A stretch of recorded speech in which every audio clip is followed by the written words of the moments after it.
elétrico é hoje em dia um veículo apenas romântico e turístico, tal como as máquinas fotográficas de filme ou as cassetes.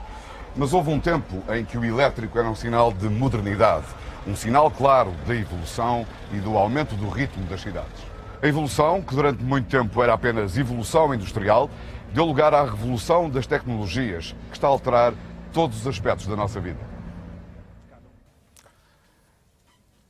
Esse crescimento da revolução tecnológica é exponencial e especialmente visível desde o início da era da computação pessoal. O que têm de resto junto das vossas cadeiras, aquele comando que vos apresentei de manhã e que usaram pela primeira vez, é, na verdade, um pequeno processador, um pequeno computador, que nos permite este pequeno exercício de interação em tempo real. É uma espécie de referendo instantâneo. De resto, foi o que fizemos esta manhã. Eu acabei de vir do Largo de São Carlos e confirmo que já estão a preparar o espetáculo que os presentes no encontro, portanto, vocês, escolheram para encerrar o dia. Vamos ver o resultado da votação e é aqui que aparecem os 10 segundos. A culpa foi minha. A tecnologia raramente engana. É mais fácil o homem enganar. Vamos ver o resultado, então, da escolha dos participantes em relação ao final deste encontro. A maioria, 57% dos presentes, escolheu o espetáculo A, que é um espetáculo lírico com dança contemporânea e que está a ser preparado. Vivemos, de facto, na era do conhecimento instantâneo, no tempo em que a opinião se forma em meia dúzia de tweets ou no zapping total dos sentidos, mais até do que dos canais, e que torna mais fácil do que nunca o acesso à informação, mas também, nunca como agora, nos deixa, tantas vezes, a saber tão pouco. E não terão muitas vezes os políticos a tentação de governar em referendos permanentes numa espécie de concurso de popularidade eletrónica. No primeiro painel desta tarde vamos debater esta dualidade, se as tecnologias de informação podem ser postas ou como ao serviço da democracia, ou se, pelo contrário, constituem elas próprias uma ameaça à democracia. Temos dois convidados e eu agora aproveito para me voltar para a sala do Teatro São Luís, onde nos encontramos. Temos dois convidados. Pia Mancini, licenciada em Ciência Política, com mestrado em Estudos Asiáticos, foi cofundadora de um partido político na Argentina, em Buenos Aires, é o Partido de la Rede, o Partido da Rede, e também cofundadora da Democracy OS, uma plataforma online cujo objetivo é aproximar os cidadãos dos seus representantes eleitos. Foi assessora principal e secretária adjunta de Assuntos Políticos da cidade de Buenos Aires. Outro convidado é Daniel Innerarity, professor de Filosofia Política e Social e investigador na Universidade do País Basco, diretor do Instituto de Governação Democrática, professor convidado, Robert Schuman, no Instituto Universitário Europeu, em Florença, antigo fellow da Fundação Alexander von Humboldt, da Universidade de Sorbonne, e professor convidado na London School of Economics nos últimos 2 ou 3 anos. A par da sua carreira académica, Daniel Innerarity, que seguramente muitos portugueses conhecem, é um pensador influente a nível mundial, já publicou um número significativo de livros, a esmagadora maioria deles estão também editados em português. A moderar o painel vamos ter o jornalista Javier Martín del Barrio, o atual correspondente do El País, jornal em Lisboa, jornal onde entrou em 1981 e onde fundou, por exemplo, o suplemento de tecnologia Ciber País. Até já.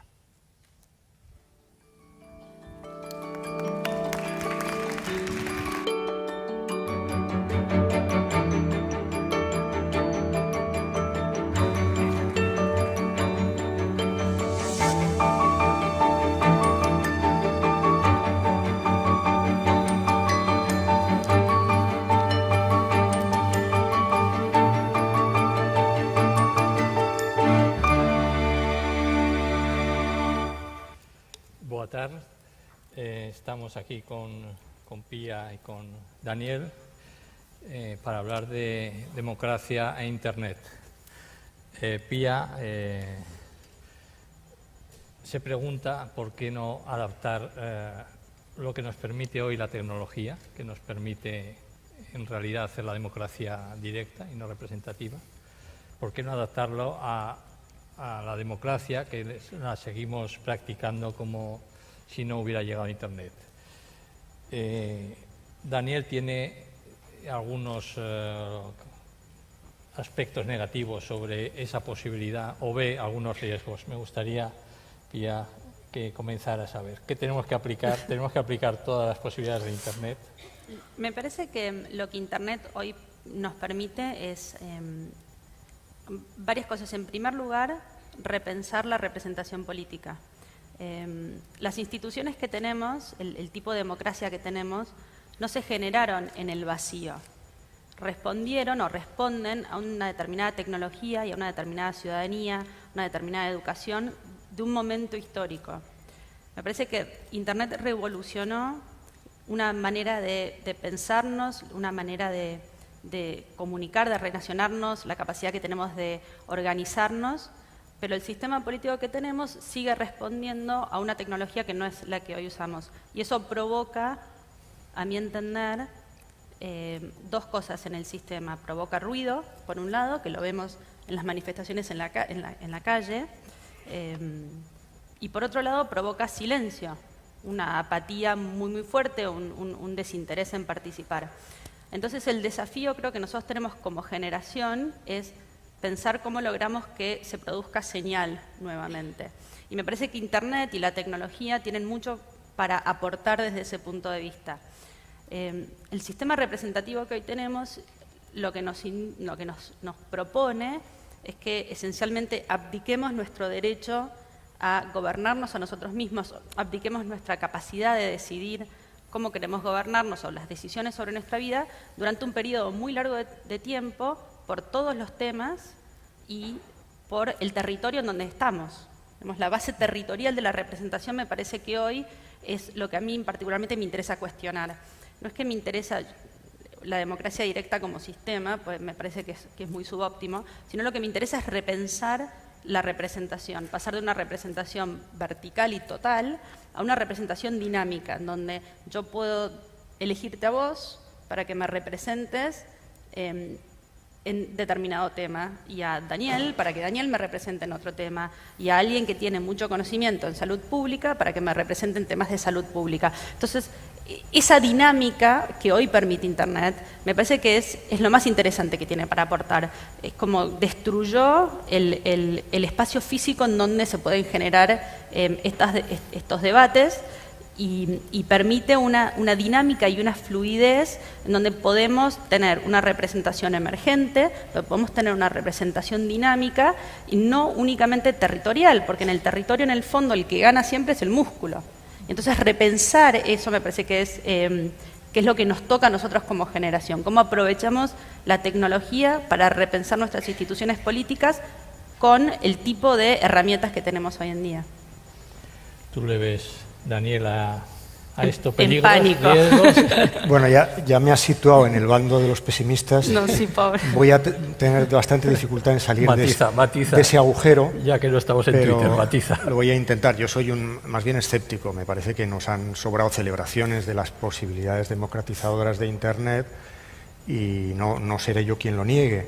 Pero creo que después de celebrar también hay que reflexionar un poco, ¿no? Y además, partiendo de la experiencia histórica de que siempre en la historia de la humanidad, cuando se ha introducido una nueva tecnología, esta tecnología ha ido acompañada de un miedo excesivo y de un entusiasmo también excesivo. Marx pensó, y nos hemos olvidado de esto, que la introducción del ferrocarril en la India acabaría con las castas, con el sistema de castas, ¿no? El telégrafo y el avión fueron rodeados también de todo un anuncio de que ya no sería posible la guerra entre las naciones, ¿no? Bueno, hoy sabemos que esto ya no es así, ¿no? Y por tanto yo lo que subrayo más bien es las limitaciones, incluso algunos efectos paradójicos o no pretendidos de estas nuevas tecnologías. Tú preguntabas por las consultas, la posibilidad de consultar. Yo estoy totalmente a favor de que se consulte más a la población, de que se nos consulte más las cosas, pero como modelo no me parece óptimo pensar la democracia como un sistema de agregación de consultas. Es como algo que hemos descubierto con el mercado. El mercado es un sistema de agregación de intereses, de transmisión de información, que es muy útil, pero nadie, salvo que sea un liberal muy radical, concibe que aquello no tiene que estar articulado de alguna manera, ¿no? Y por último, y en esto soy más radical, y en esto defiendo más la naturaleza propia de las redes y de Internet. Generalmente, poner la Internet al servicio de una estrategia institucional suele dar resultados insuficientes. Una experiencia, un ejemplo que se me ocurre es la región de Francia, la región de París, la Île-de-France, decidió que había que hacer un tercer aeropuerto en París. Hizo una consulta para ver dónde situar al aeropuerto en París. Perdona, Daniel, me piden que hablemos un poquito más despacio nuestro español, vale. Nuestro español pascolizado. Vale. Pidió hizo una consulta para ver dónde había que poner el tercer aeropuerto. ¿Saben lo que pasó? Que los ciberactivistas decidieron que no había que poner un tercer aeropuerto. Es decir, muchas veces las redes que se autoorganizan al margen del poder deciden que la pregunta esa no es pertinente. Y por tanto, en ese sentido soy más radical. O sea, creo que hay que respetar la naturaleza de la red, que no es un buen sistema para tomar decisiones, sino más bien para animar el debate público. Entonces, ¿cómo se podría adaptar las cosas buenas de Internet? Sí, me parece que Internet lo que tiene... Primero que me parece que hay que desagregar un poco lo que Internet es y lo que Internet significa, digamos, ¿no? Hay mucha como equiparación a que Internet es Twitter o Facebook, digamos, y me parece que todo eso lo tenemos como que desacoplar un poco, ¿no? Y pensar en cómo aprovechamos la tecnología para usar plataformas que sean pertinentes para determinado debate público. Perdón. Perdona, Pía, que si Daniel es vasco, tú eres argentina, entonces... Es peor todavía. ¿Peor? Más despacio. Perdón. Y cómo podemos aprovechar lo que Internet logra es visibilizar demandas que hoy están en los márgenes de la sociedad y a través de las redes, a través de la tecnología, pasan a la agenda pública, pasan al centro del debate público. Un ejemplo muy concreto, nosotros en Buenos Aires hicimos un proyecto en donde hicimos un acuerdo con el Congreso de la Ciudad de Buenos Aires para utilizar una plataforma digital que es Democracia.es, para debatir con los ciudadanos, entre los ciudadanos y los legisladores, algunos determinados proyectos de ley. Hay un proyecto de ley que buscaba mejorar la condición de vida de los enfermeros, las condiciones laborales de los enfermeros. Los enfermeros son un grupo en Argentina y en Buenos Aires en particular, que no tienen ningún tipo de lobby, de capacidad de lobby. Y era un proyecto que hace 15 años que se venía cajoneando, que se venía dejando de lado, porque los enfermeros no lograban hacer visible esa demanda en el centro de la sociedad. Aprovechando las redes, aprovechando esta plataforma que construimos, lo lograron. Y no solamente eso, sino que el proyecto de ley se aprobó y pasó. Entonces, y esto lo estamos viendo en muchísimo, sobre todo en América Latina, en donde, si quieren, hay una suerte de democracia inacabada, de alguna manera, que está como muy cooptada por una corporación política, en donde entrar a ese espacio es prácticamente imposible para nuevos actores que se generaron a partir de Internet en los últimos 20 años. Todos estos actores aprovechan las redes para poder generar, para poder tener una discusión con el poder, con la política. Los estudiantes chilenos son otro ejemplo muy claro, que aprovecharon las redes sociales para visibilizar una demanda muy fuerte de una reforma educativa, pero ¿qué hicieron? No se quedaron en la agitación, no se quedaron en salir a la calle. Lo que lograron fue articular un partido político después, sostenido sobre esa misma idea, que hoy es parte del juego democrático. Entonces, ¿cómo se pasa de la agitación a la construcción aprovechando la tecnología y aprovechando las redes sociales? Me parece que es un desafío, y hay muchos ejemplos en América Latina que a mí por lo menos me dan mucho entusiasmo. Llevamos como 10 minutos hablando y todavía no se ha pronunciado la palabra políticos. En esto, ¿dónde quedan los políticos? Daniel, ¿cuál sería su papel? Porque parece, por las palabras de Pía, que quedan en un papel, cuando menos importante que el que hoy tienen. Bueno, pasa con los políticos, pasa con los periodistas y con los sindicalistas en general, y no es por meterme contigo. Ahora. Aunque ir ahora sí. ¿Qué es lo que hace Internet? Internet, a diferencia de los medios tradicionales, torna borrosa la diferencia entre conversación privada y información acreditada, información pública. Los periodistas, políticos, sindicalistas, etcétera, eran gente que vigilaba esa frontera y determinadas demandas las pasaban al espacio oficial. Eso ya se ha debilitado y, por consiguiente, la distancia entre todos los presupuestos a partir de los cuales se ha construido un espacio público vertical se han debilitado. Ya no hay una verticalidad entre periodistas y lectores, no hay una verticalidad entre productores y consumidores, o entre profesionales y aficionados, entre políticos y votantes o ciudadanía, ¿no? Con lo cual esto supone una gran ampliación del espacio público y es algo con lo que tenemos que como decía Pia, tenemos que aprender a vivir, ¿no? Porque es una gran fuente de información, de agregación de opiniones.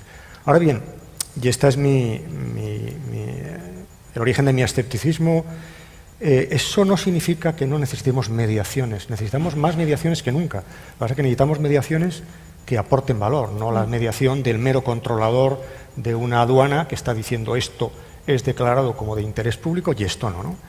Yo creo que estamos muy seducidos con la idea de que democratizar es desintermediar y que cualquier desintermediación es buena, y hay desintermediaciones buenas y hay desintermediaciones que pueden llegar a que cometamos verdaderas estupideces colectivas. ¿Puedo responder a eso? Sí, claro. No, en realidad yo estoy muy de acuerdo con eso. Me parece que gran parte del problema que tenemos los que estamos tratando de repensar nuestra democracia es que hay una concepción que opone a la democracia representativa que hoy tenemos una suerte de sopa sin líderes, ¿no? Y que estamos todos votando todo el tiempo. Digamos, esa es como la imagen que parece que esta dicotomía, esta falsa dicotomía que se genera. O tenemos una democracia con unos pocos expertos que son ciudadanos profesionales que toman todas las decisiones, o tenemos esta especie de sopa sin líderes de personas que están todos los días votando. Me parece que esa dicotomía es falsa. Yo creo que necesitamos muchísimo liderazgo. Lo que necesitamos es otro tipo de liderazgo. Me parece que lo que necesitamos son liderazgos de vuelta que puedan ser emergentes, que se relacionen con determinados saber que existen en la sociedad y no solamente en los expertos, sino en personas que trabajan diariamente en esas áreas, y que el acceso a poder representar a otras personas sea mucho más, sea abierto a no solamente los ciudadanos profesionales, sino a cualquier persona. Eso es lo que me parece más interesante. Entonces, me parece que sí, se necesita muchísimo liderazgo. Creo que las transformaciones que estamos sufriendo son muy, muy fuertes y me parece que hay gran parte de la sociedad que se siente totalmente afuera de este proceso y que hay que pensar cómo los incorporamos. Y el liderazgo que se necesita es distinto, es un nuevo tipo de liderazgo que tiene que ser mucho más dinámico, mucho más emergente, tiene que estar relacionado al conocimiento y a la experiencia y no al territorio. Así que eso. Tocamos entonces lo de la sopa. Antes teníamos los mítines electorales como gran cauce de información y ahora estamos en la sopa, en este espacio público donde todos tenemos voz, se dice, y medios, porque es muy fácil, Twitter, YouTube, Facebook. ¿Qué va a pasar? ¿Qué significa? ¿No hay autoridad? ¿Es bueno? ¿Va a haber autoridad dentro de unos años? La bola de cristal se la dejé a Daniel. No sé qué es lo que pasa. Yo suelo equivocarme en las previsiones, sí. Pero... ¿Hacia dónde vamos? Yo creo que vamos hacia claramente una pelea contra la intermediación que heredamos. Lo que no quiere decir que no vaya a haber más intermediación, digamos, sino que hay un cambio en las placas tectónicas del poder y se va a mover de un tipo de un actor que es intermediario a otros. Y que estos otros actores que hoy en realidad están pensando intermediar, que son las grandes corporaciones como Facebook o Google, pues no es que no tenemos. Nosotros cada vez que buscamos algo en Google estamos intermediados por un algoritmo que es una caja negra que la decide Google y que ninguno de los que está acá, o por lo menos muy pocos, entienden o entenderían cómo funciona.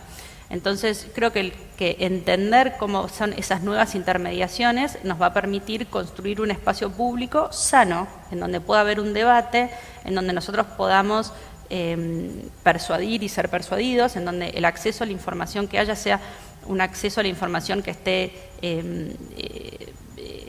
como decíamos, que esté bien construido, y que no lo que sucede hoy en día, que se usan las redes sociales, los mismos políticos usan las redes sociales para generar una desinformación enorme cuando generan estos mecanismos como el referéndum, por ejemplo, para dirimir luchas internas de poder. Entonces yo creo que vamos a hacer esa transición, y las alertas que yo creo que tenemos que prender son: va a haber nuevas intermediaciones, cómo lidiamos con esas nuevas intermediaciones, cómo es la gobernanza de estos nuevos intermediarios, que hoy son las grandes compañías tecnológicas. Pero, Daniel, ¿no le estamos pidiendo a Internet cosas que ahora no ocurren? Porque estamos diciendo que pues, se puede quedar gente fuera del proceso con Internet, con las tecnologías, pero hemos visto el referéndum de Colombia, por no irnos más lejos, donde el 60% de los colombianos se han abstenido. Entonces parece que los males actuales no pueden ser muy diferentes de los de Internet. Sí, yo creo que el gran problema es cómo conseguimos combinar la estructura abierta de la red, que posibilita la red, con una cierta articulación de la igualdad.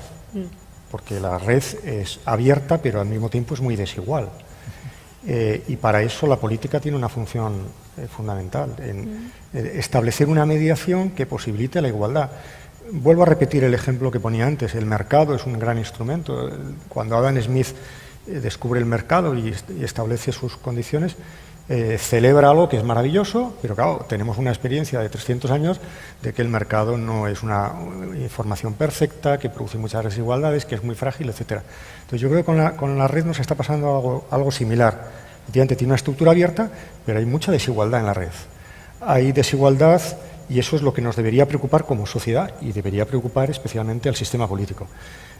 ¿Cómo conseguimos representar los intereses de aquellos que son poco activos en la red, o que tienen una desigualdad de acceso porque no tienen software o no tienen capacidad de almacenamiento e interpretación de datos, o simplemente tiempo, ¿no?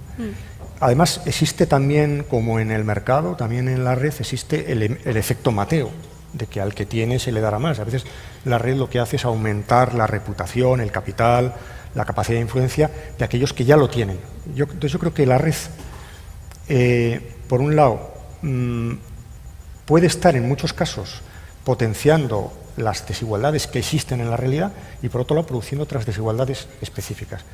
Una desigualdad sobre la que me gustaría llamar la atención, porque me parece que se habla poco, y más bien se habla de lo contrario, cuando a propósito del Big Data y todo este tema del almacenamiento, interpretación de datos, se celebra como una maravilla, porque se dice, qué bien, la reputación, o sea, a partir de ahora ya simplemente va a haber unos algoritmos que van a orientar las cosas según lo que nuestras preferencias reales, ¿no? Y por tanto simplemente se van a limitar a reflejar el movimiento de la sociedad sobre ella misma, ¿no? Bueno, claro, esto el economista neoliberal lo celebra como un sistema gracias al cual hemos conseguido que los estados ya no deformen nuestras preferencias, y un anarquista, digamos, le parecerá que por fin hemos conseguido que una multitud se articule sin un poder central. Bueno, me parece que esto es un planteamiento muy conservador, porque de este modo se reproducen también las jerarquías y las desigualdades del mundo analógico. O sea, tenemos un gran instrumento que al mismo tiempo es tremendamente conservador, porque no sirve para corregir ni las desigualdades que hay en la sociedad, ni las desigualdades que ese mismo instrumento produce. No estaba de acuerdo. No, sí, con algunas cosas sí, con algunas por ahí no tanto. Me parece que hay como dos visiones también de lo que está sucediendo con Internet.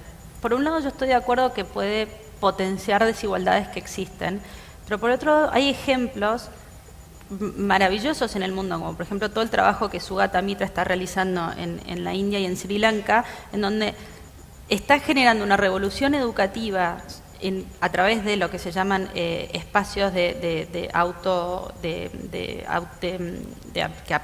chicos que aprenden solos, que es impresionante lo que está logrando. Hay un ejemplo maravilloso, se llama Un agujero en la pared, en donde él pone una computadora en una de las de las villas más grandes en Mumbai y la dejan y se van.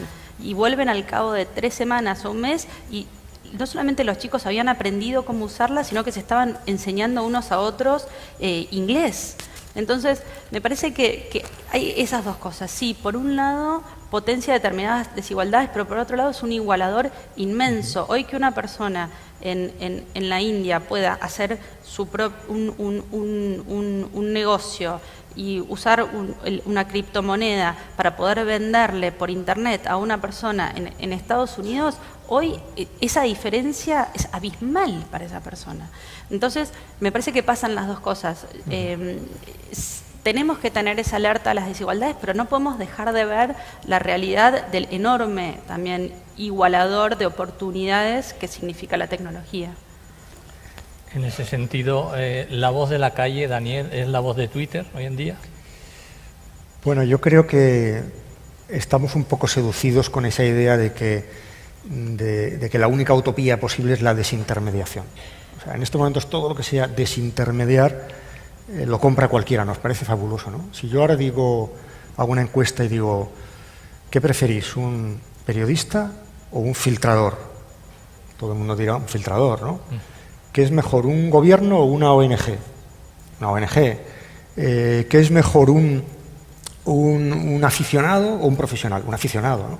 Yo creo que estamos seducidos por esa ola y nos parece que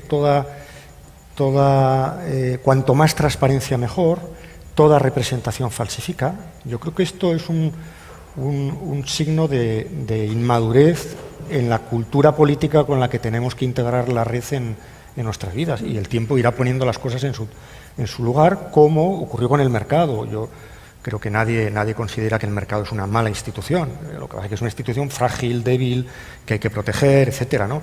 Pero, en fin, es como si a un socialista se le acusara de querer volver a la sociedad del antiguo régimen, donde había unos oligopolios, había una falta de acceso a los medios económicos, etcétera, ¿no?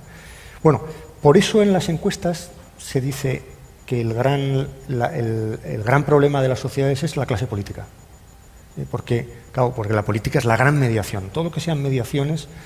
Pero yo creo que es lógico que las sociedades avanzadas pretendan mayor acceso a la información, datos abiertos, que pretendan ser más tomadas en cuenta a la hora de adoptar las decisiones. Lo que pasa es que al mismo tiempo, para que esas decisiones sean razonables, equilibradas, etcétera, necesitamos lo que me gusta llamar comunidades de interpretación. No basta soltar todos los datos en el mercado para que la ciudadanía seamos capaces de hacernos una idea equilibrada y entender que nos resulte inteligible la realidad. Y para crear esas comunidades de interpretación son más necesarios que nunca los periodistas, los políticos, los sindicatos. Son instituciones que no lo están haciendo muy bien, pero hay una cosa peor que no haya sindicatos, que los malos sindicatos, y es que no los haya. Hay una cosa peor que los malos políticos, que es que no haya políticos, que no exista la política, que la política sea frágil o sea superflua, como creo que es el camino en el que vamos, ¿no? Pero con la inmediatez de Internet, con la posibilidad, no ya de votar, sino de tener estadísticas de lo que piensa la gente al minuto, no se está cayendo en el riesgo de que los políticos dejen de ser estadistas o que piensen en la reelección cada 4 años y que piensen en la reelección cada minuto, cada día, cada semana. Pía, por ejemplo. Sí, yo creo que sí, creo que de hecho la clase política está aprendiendo a usar muy bien las redes en ese sentido. Me parece que, por ejemplo, se dieron cuenta que es mucho más eficiente generar desinformación que censurar, ¿no? Les cuesta mucho menos usar las redes para generar un nivel de desinformación enorme en la sociedad que censurar un determinado movimiento o una determinada reivindicación. Y me parece que entonces, desde ese punto de vista, la clase política sí tiene una responsabilidad enorme de cómo aprovecha la tecnología y las redes sociales para apalancarse en esa inmediatez para de vuelta dirimir o disputas internas o lograr ganancias de muy corto plazo. Y me parece que eso sí es un peligro. Y me parece que eso sucede porque de vuelta, hay una asincronía muy fuerte entre un sistema que ya es incapaz de resolver las demandas de una sociedad que está cada vez más complejizada, que es cada vez más global, con una ciudadanía que, le guste o no les guste, tiene mucho más voz que antes. Y tiene aprendió a que se puede representarse a sí misma. Desaprender eso es como desaprender a leer. Es imposible, eso no va a cambiar. Nosotros aprendimos que podemos, digamos, tener nuestra propia voz y representarnos a nosotros mismos.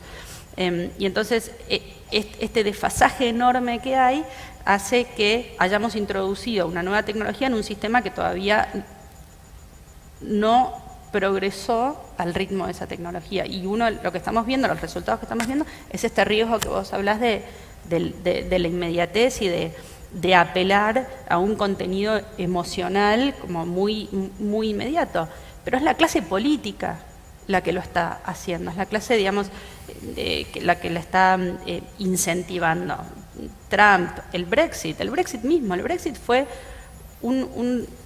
un referéndum mal concebido desde el principio, basado en la desinformación y las mentiras absolutas, desde una clase política que se vio incapaz de resolver un conflicto y entonces que decidió básicamente echarle el fardo a la ciudadanía y decir, decidan ustedes.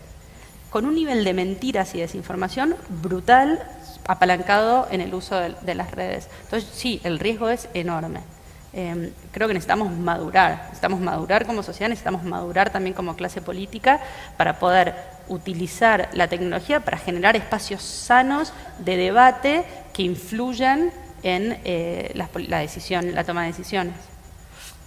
Yo quizá más que hablar de clase política... Gracias. 1-0. Es el argentino. Yo quizá hablaría del sistema político y de la sociedad en la que vivimos, porque toda la sociedad está volcada sobre el presente inmediato, somos sociedades de satisfacción inmediata. El sistema político está volcado en una inmediatez que le convierte en un sistema muy agitado que produce muy pocas cosas. El consumo se vuelca sobre el presente. Es decir, vivimos en una cultura que ha absolutizado el corto plazo y el presente es dueño y señor absoluto de la escena, sin ninguna consideración de sostenibilidad, de futuro, y de alguna manera se ha generado lo que a mí me gusta llamar la coalición de los vivos. La coalición de los vivos, es decir, de los actualmente vivos, de los electores actuales, a costa de las generaciones, por ejemplo, futuras, que no tienen por qué recibir un medio ambiente degradado, un sistema de pensiones insostenible, etcétera, etcétera, unas infraestructuras absurdas, ¿no? Entonces yo creo que tenemos que dar lugar a una gran innovación, difícil de hacer, que es que el futuro gane peso político en el presente. ¿Cómo conseguimos que el futuro, la consideración de largo plazo, gane peso? Bueno, yo creo que hay procedimientos, de esto se podía hablar mucho, para que gane peso frente a la inmediatez. Porque además, si esto no lo hacemos bien, podemos generar fenómenos que son fascinantes e inquietantes a la vez de estupidez colectiva. Yo creo que vivimos sociedades que son muy inteligentes y al mismo tiempo muy estúpidas y que producen colapsos y fracasos colectivos como, bueno, lo estamos viviendo ahora con la crisis económica. Es el resultado de un fracaso colectivo de la humanidad enorme, ¿no? Que si lo vemos con un poco de perspectiva se podría haber abordado de otra manera. Esto que se podría llamar... Es decir, vivimos en un sistema social y político en el que rige una auténtica tiranía de las pequeñas decisiones. ¿Qué es una tiranía de las pequeñas decisiones? Es un conjunto de gente... pensemos en un atasco de tráfico. Un atasco de tráfico que es un ejemplo de gran carga metafísica, ¿no? Un atasco de tráfico es una interacción de sujetos que persiguen su propio interés y agregadamente lo contravienen, lo dañan su propio interés, porque uno mete el coche en un cruce. Si hubieran sido todos más respetuosos, si hubieran introducido consideraciones de interés propio bien entendido, aquello no se hubiera producido, ¿no? O pensemos si ahora hubiera aquí un incendio en esta sala, ¿no? Y llega alguien de la organización y dice, hay un incendio en esta sala, vamos a salir ordenadamente. Sale primero Pía y Daniel, luego el público y finalmente el moderador. Me lo temía. No pasaría nada. Si entra el pánico, y vivimos en sociedades de pánico, el pánico genera el contagio de la subprime, el pánico genera ahora la desconfianza que nos lleva a no consumir, a no invertir, a no prestar. Vivimos sociedades de pánico. Cuando hay pánico, ¿qué es lo que pasa? Lo que ocurre en algunos locales, que hay un incendio y muere la mitad de la gente en la puerta, porque no ha habido capacidad de articular. Entonces yo creo que vivimos en sistemas donde todo se contagia y donde hay una gran irracionalidad potencial y sobre todo somos sociedades también catastróficas, autocatastróficas, que nos estamos amenazando a nosotras mismas como sociedad precisamente porque la política, una de las funciones de la política, que sería organizar todo esto, en el nuevo contexto de incertidumbres y de riesgos nuevos, no es capaz de hacerlo o no sabe cómo hacerlo bien, ¿no? ¿Puedo retomar un punto? Sí, ¿Me dejas? sí, dale. El punto del largo plazo, porque me parece que es interesante si lo pensamos de esta manera, ¿no?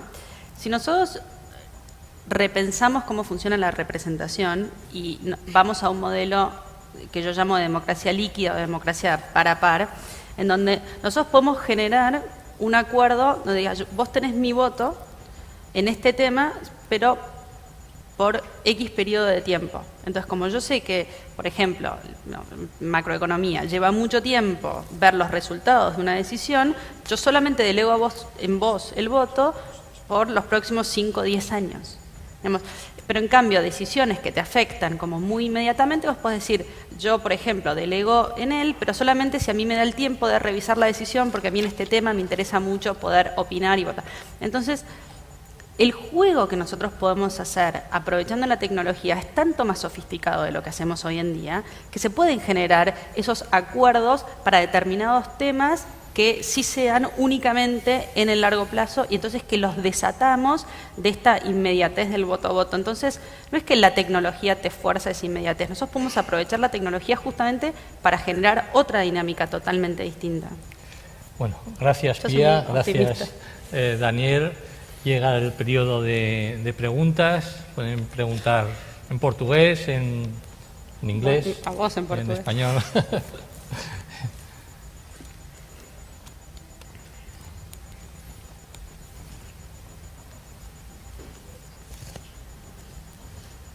Muito obrigado por este debate tão estimulante. Eu gostaria de perguntar, talvez em primeiro lugar à Pia, fiquei um bocadinho confundido o que é que, no fundo, se esta democracia líquida, se é uma mudança de paradigma, em que temos uma democracia direta, em que o paradigma da representação é de facto alterado, ou se temos apenas uma adaptação de novas técnicas com a substituição dos atores.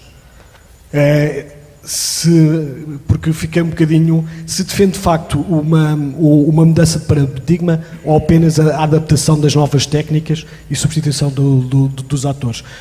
Porque penso, e agora também para o Daniel, não sei se foi respondida à questão fundamental do painel, é que se é uma mudança de paradigma, desse caso, como é que ficam protegidas as minorias em relação aos votos maioritários dessa democracia direta, também não é, voltando um bocadinho aos temas da manhã do populismo. Obrigado. Sí, Pía. ¿Se trata de un cambio simplemente de técnicas o de paradigma? Y en el caso de Daniel, con estos nuevos paradigmas, ¿cómo quedan las minorías protegidas?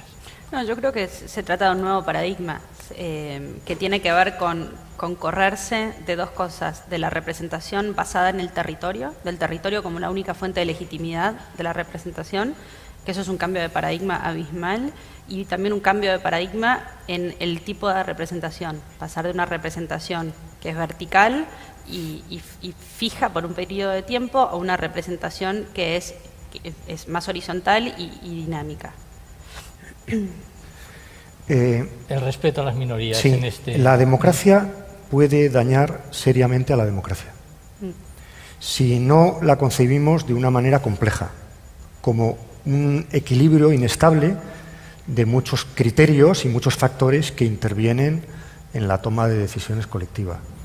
Si la entendemos solo a partir del registro de la inmediatez, de la presión pública, evidentemente hay cosas que se vienen abajo, como por ejemplo los derechos de las minorías, que lógicamente, por su propia definición, suelen perder las elecciones, ¿no? Entonces, para esto hay una astucia, eso que Lindblom llamaba la inteligencia de la democracia, que nos ha ido enseñando a diseñar ciertas instituciones que protegen determinados bienes públicos. ¿Y que los protegen de qué? De la democracia entendida como el ejercicio directo y continuo de la decisión. Por ejemplo, la estabilidad de la moneda, lo que se llama las instituciones no mayoritarias. O sea, hay instituciones que no son mayoritarias en el sentido de que no se vota, no se rinde cuenta a un electorado. Imaginémonos que toda la cuestión relativa al dinero o a la interpretación constitucional lo hubiéramos hecho depender de procedimientos de democracia directa. Pues eso sería una ruina, sería un desastre, ¿no? O lo que tiene que ver con las minorías. Entonces, me parece que para que una democracia funcione bien tiene que haber instituciones que van en un registro, en el registro electoral, incluso en el registro de las encuestas, que es mucho más inmediato que las elecciones, de las encuestas cotidianas que los partidos, los agentes están haciendo, de la opinión pública y publicada en los medios de comunicación, pero eso o es equilibrado con instituciones incluso de apariencia no muy democrática, en el sentido de no muy participativas, no volcadas en el corto plazo, como pueden ser tribunales, bancos centrales, comités incluso de expertos, o no conseguiremos proteger bienes públicos como este concreto de las minorías. Había una pregunta por aquí.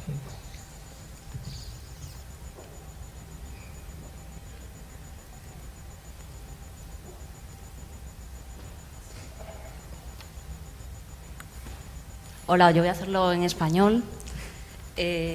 Hablando de los plazos, que me pareció un tema muy interesante, aparte de todos los temas que habéis tocado, me viene a la mente cuando estábamos en Madrid en el 15M, en Los Indignados, que uno de los presupuestos del 15M era el cambio social o cambio político a largo plazo. Y creo que, Pía, tú también lo sabes, que había muchos argentinos también en medio, ¿no? Se pasó del largo plazo del 15M al corto plazo, que fue fundar partidos políticos como Podemos. Y ahora estamos en otro plazo que es casi un año sin gobierno.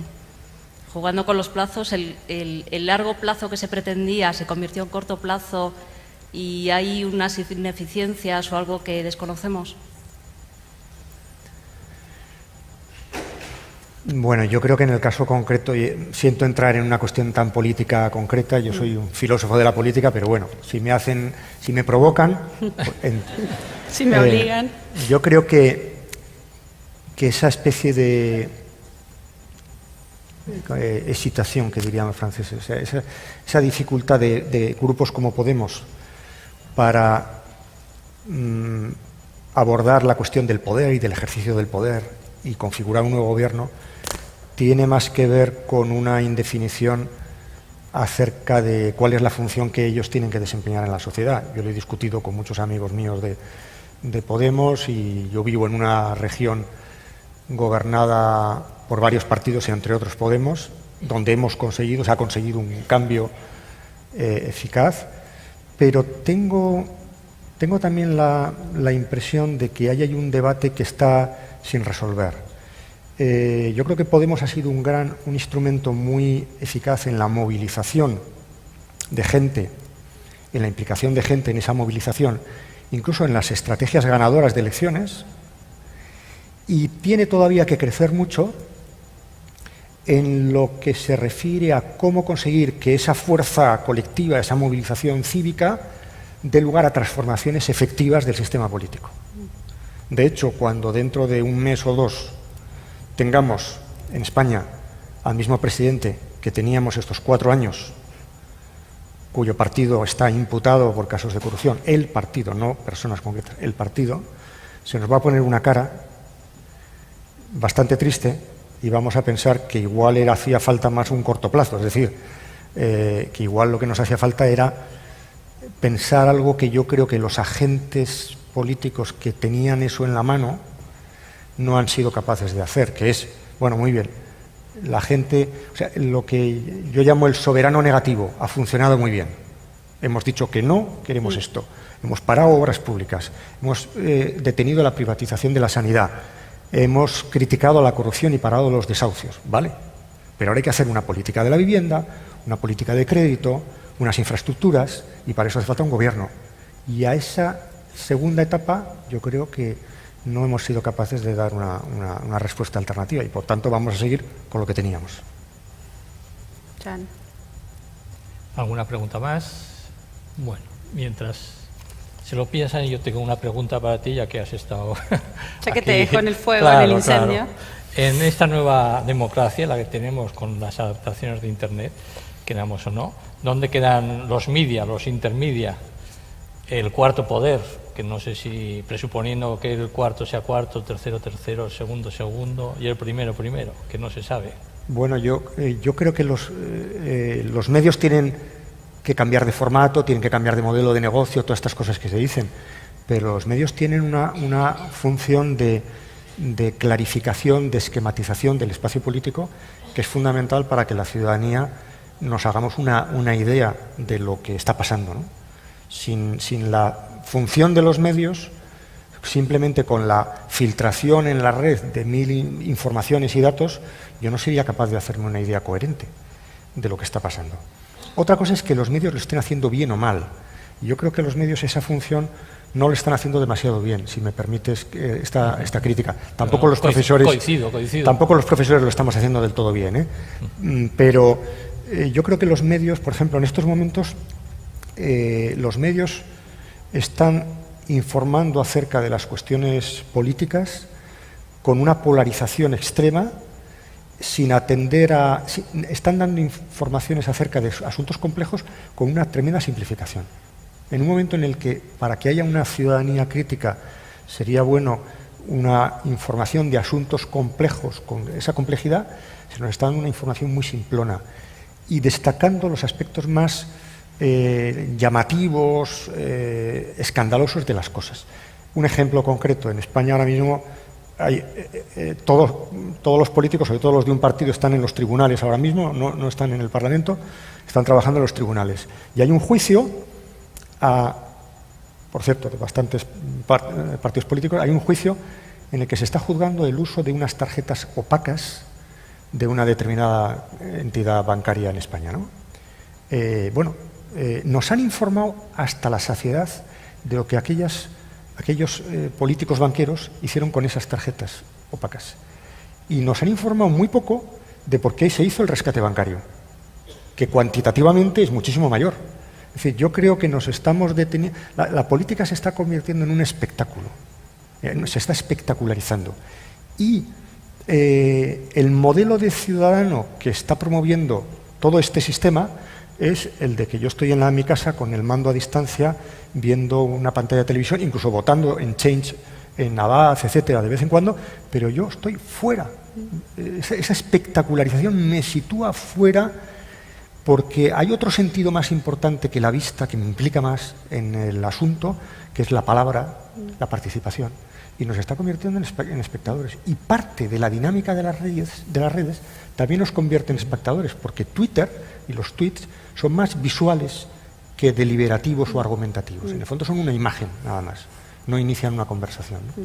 Claro, ahí quería decir que ya hay estudios del cambio neurológico de las personas que no aguantan la atención fija tanto tiempo. Quizá por eso existe tanta novela corta y no novelas largas. Entonces los media también no están reflejando eso, no pueden hacer historias largas porque el lector, el ciudadano, a los 15 segundos desconecta. ¿Puede ser? Bien. Sí, me parece que eso está cambiando, que nos estamos volviendo mucho más visuales como sociedad de lo que éramos antes. Me interesa mucho volver a esto del espectador, ¿no? de la sociedad como espectadora de un reality show que se ha convertido la política. Y eso a mí me parece sumamente peligroso. Digamos, y me parece que tenemos que claramente pensar cómo podemos revertir o diseñar mecanismos para revertir esa situación. Y algo que hablábamos hoy, que Elena hablaba hoy antes del almuerzo, que a mí me parece muy interesante, es la selección aleatoria de ciudadanos para la decisión pública. Porque nosotros hoy tenemos el tipo de ciudadano que tenemos, como vos recién decías, está claramente determinado en gran parte por el tipo de sistema político que tenemos. Nosotros tenemos un sistema político que es en donde hay solo un grupo muy minoritario de ciudadanos que son los encargados de deliberar, debatir, de hablar con los expertos y de llegar a una decisión. Todo el resto de nosotros quedamos afuera.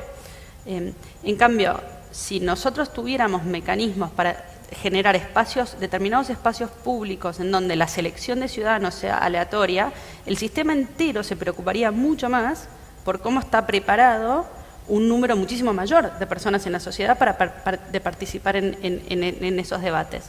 Y me parece que hay experimentos muy interesantes que se pueden llevar adelante con esto y de vuelta, no sentir que cuando nosotros hablamos de selección aleatoria de decisores, queremos reemplazar el sistema entero, digamos, sino solamente abrir espacios de experimentación. Nosotros como humanidad llegamos hasta donde llegamos haciendo prueba y error. Y generar espacios donde se experimente con este tipo de diseño de instituciones me parece que puede ayudar a sacar más gente del rol de espectador consumidor y pasar al también de producir una decisión y de participar. Sería una especie de los jurados de los tribunales de justicia. Bueno, hoy en Estados Unidos se confía lo suficiente en los ciudadanos como para elegir a 12 personas que en el fondo, guiados por un juez, tengan la capacidad de llevar a alguien a la pena de muerte, ¿no? Entonces, digamos, el juicio por jurados, entonces, ¿por qué no podemos pensar en algunas decisiones en donde elegimos aleatoriamente a ciudadanos que en contacto, guiados, de vuelta en espacios de debate con expertos, pueden a lo mejor arribar a mejores decisiones de las que arriba hoy el sistema político que está, digamos que se mira el ombligo y está como solamente hablándose a sí mismo. ¿Algo más, Daniel? Lo dejo ahí. Yo creo que Pía lo ha dejado perfectamente. Pues el cronómetro ya nos ha dado. Muchas gracias a todos, muchas gracias Pía y muchas gracias Daniel por vuestra participación. Gracias.